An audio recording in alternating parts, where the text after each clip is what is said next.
Hi everyone. I've been a little bit absent from social media this past week. Actually, it's been a little bit of a while. I've been to and froing. I've had quite a lot on. I've actually had a hell of a lot on. We're looking to move. There's been a lot of stuff on otherwise, and yeah, it's been very hectic. I haven't had any book videos up in about a week, and so I thought I would take the time now that I'm out and about to not do my book videos because all my books are in the house. But I thought I would sort of catch up a little bit and deliver another haunted house story. I know that these videos don't do particularly well on my channel because this is a book review channel primarily. As I've said before, I do really enjoy doing some lifestyle posts as well, and at present this is very much a part of my life until I move, which I can't wait for. But again, as always, if you have any explanations, because I'm always looking for other explanations, I'm always looking for sort of rational explanations or anything like that, any sort of I don't really want to just jump straight to the conclusion that, oh, this is definitely a ghost, even though a lot of it, I don't know how else to explain it. So I thought I would put together two short stories of random things that happened in my house that I can't explain, that have been quite scary, and just really, really bizarre. So the first thing I'm going to talk about, and I haven't talked about this one before because it is such a small event, but it was also extremely worrying and weird, and I've not been able to explain it since, and so I thought I'd combine it with this and the next story, which the next story is very sort of fantastical. I don't know how else to describe it other than that. It's weird. I have photographic evidence, but it's not very good photographic evidence. I'll explain it as I get to it. If you've watched my other haunted house videos, I've said that things tend to come over a course of a week. We get a lot of things happening and it can get quite intense, and then it stops and nothing happens for months. And oh, how I live for those times when nothing happens. About 2 years ago in the winter time, we'd been having another haunt week, as I call them, and things had been happening, just random things, the usual, as I would say. There were things like the lights turning themselves on, or the kettle turning itself on, or the taps turning themselves on, or just bangs on the doors, or just things that we've got used to. So they're all sort of common occurrences and they happen a lot. So I don't really talk about those in my haunted house sort of videos because, as I say, we've just got used to that happening. The lights and the doors and the kettles and the electrics and light bulbs bursting and all that sort of thing.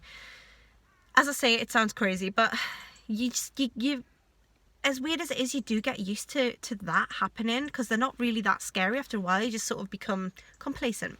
But we'd been having a week like that where nothing much had been happening. It was just the standard, the lights and things like that, and sounds of footsteps coming up the stairs. I can't tell you the amount of times that I've thought I've been burgled because I've thought I've heard someone coming up the stairs in the middle of the night, but that's another story for another day. But like I say, as weird as it is, you get used to that.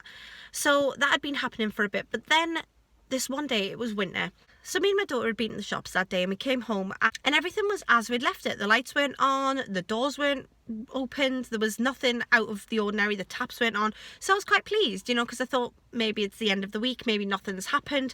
And when I say we get a haunt week, it's not sort of strictly defined to 7 days. Sometimes haunt week will be last 4 days, sometimes haunt week will last 2 weeks, but you get like a period of time where every day activity happens and then nothing for a while. So I came home and nothing was out of place, so I thought to myself that maybe the haunt week was finished and carried on my life. But about an hour after being in the house, all of the lights started dimming, which sometimes happens before a power cut, so I thought maybe it was a power cut because we live very rurally. So I thought maybe another power cut was going to happen, but it didn't. It just kept sort of, all the bulbs in the house were just dimming and then come back up and dimming and going back up. So then I started to worry, and I went into the passageway in my house, and it's hard to explain my house without you knowing the full layout, but obviously I'm not going to put that online. But I was in the passageway of my house and I was going towards my kitchen. I noticed that there was a dead housefly, I call them, sort of like the things that are sort of like blue bottles, but not as big, just the black house flies. They're sort of that sort of size, and those flies that you get in summer. And it was on the floor, on my wood flooring, and I was a little bit confused because, as I said, it was winter, so I didn't know where this fly had come from. So I got some tissue, got rid of it. It was dead, and got rid of that, and carried on my life. But then as I came back out of the room, back in the hallway, there was two more of those flies on the floor. So By this point, I was feeling a bit freaked out, wondering where these flies had come from because it was winter, and I'd just walked through the hall and there was no fly. After I'd cleaned up the one that was there was no more flies, and then now there was 2 more, so that's 3 flies in total. And as I was stood looking at where these flies had come from, another one dropped from the ceiling. So I looked up, and as I looked up, I could see nothing. There was nothing there, and then I looked down, there was more flies on the floor. But as I looked down, and this is the part you've got to bear with me, I know it sounds absolutely out there, and you can call me a liar if you want to. It is very unbelievable, but suspend belief, and if you can help me come up with some sort of rational explanation, I will love you forever.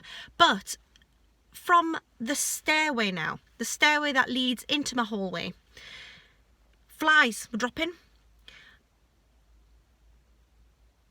I can't describe what occurred. There was just these flies, and they were hitting the floor, and there was loads of them by this point, 30, 40, I don't know. They were just coming from everywhere. So my daughter started coming in and shouting, what's happening? Because these flies weren't just hitting the floor.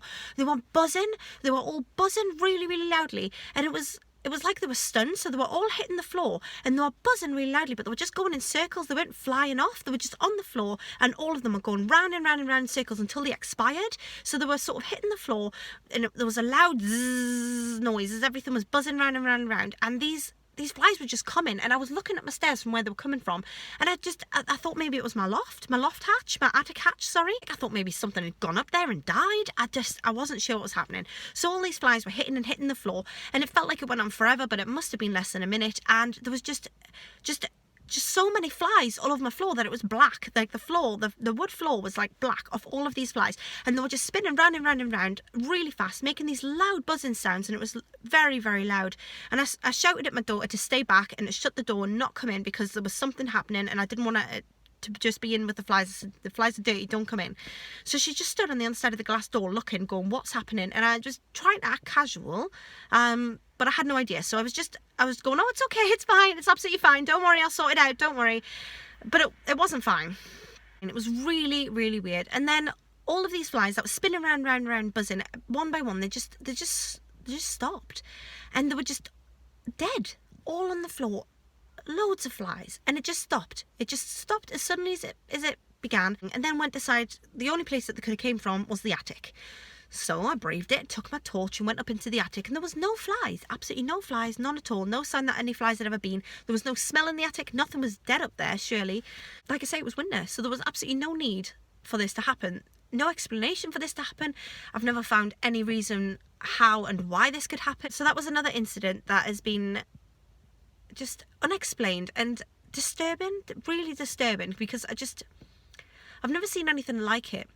So I don't know why they were spinning round and round and round, and why, yeah, I have no explanation for that. So if you do, and this has ever happened to you, and you can explain this, I will love you forever, because it is something that's haunted me for the last couple of years. So that was one incident, and the second thing that was another thing that I've never been able to explain. Lying in bed one night on my side, and my children were asleep, and I was alone in the house because my other half was out that night, and I was just lying there, and I was lying on this side like that, and I was just thinking about a book, because I just read this really good book. So I was thinking this book through my head, and all of a sudden I felt a burning sensation on my other arm.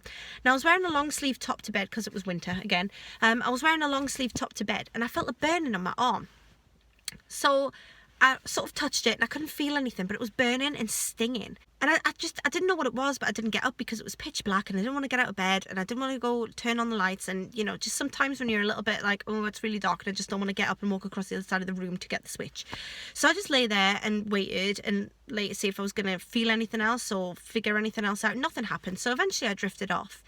And the next morning I got up, went downstairs, and went to change my top to go in the bath, where I noticed that I had a really long scratch like cut on my arm, and I did take a photo of it, which I'll try and insert here, but I will say the photo was kind of blurry, because as I found it, I got straight on the phone to my friend and said, look, this has happened. I've been scratched in the night. I was alone in the bedroom. I had a long sleeve top on, and something has scratched me, and the pets don't sleep in my bedroom. Something scratched me. It wasn't me. Something has scratched me, and I was freaking out.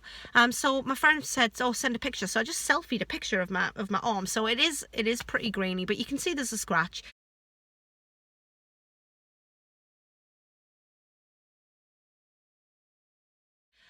So I've got that, which I'll insert in here. But that was another thing that happened. I was randomly scratched in the middle of the night, and nothing like that has happened before or since, thank God. Yeah, but I mean, again, that's another thing I can't explain, because the pets don't sleep in my bedroom, and I was alone in the bedroom, and I was just lying on my side, just thinking about a book. You know, I wasn't even asleep, so it's not like I just did it in my sleep and woke up. I wasn't asleep, I was lying there thinking about a book I'd just read. And that happened to my arm. And it was a very real scratch, and it took a while to heal, as scratches do. I mean, it wasn't particularly deep, but it was deep enough that as it healed, it left like a scab. Sorry, it's a bit grim, but it did. But it wasn't like bleeding on my top or anything, so it wasn't deep, but it was deep enough to leave a wound. So, you know, it wasn't extreme. It wasn't like gushing blood everywhere, but yeah, it was just, it's another thing that I've found very difficult to explain. So again, do let me know if you can think of any explanations for these. And for anybody who keeps inquiring, yes, I will be moving at some point in the near future. I cannot wait to be free. Knowing my luck, it'll follow me though, won't it? That'll be my luck. But let's hope it's not supernatural. Let's just hope it's all some sort of kinetic energy or something. I don't know. I can't explain it. I can't say it's definitely supernatural. I can't say it's definitely not. I don't know. So if you have any explanation for any of these, do let me know. I'm going to edit this outside of the house, then head home, because I don't want to talk about this or edit this in my house. I've slipped lately, and I've talked about the ghost a couple of times in my house, and let me tell you now, I have paid for it. There have been things that have happened in the last few weeks, and I might eventually make a video about those when they're not so fresh in my mind. But again, do let me know if you've been through anything similar. Let me know if any of this has happened to you, and let me know if you can explain any of them, and I'll speak to you all soon. Bye for now.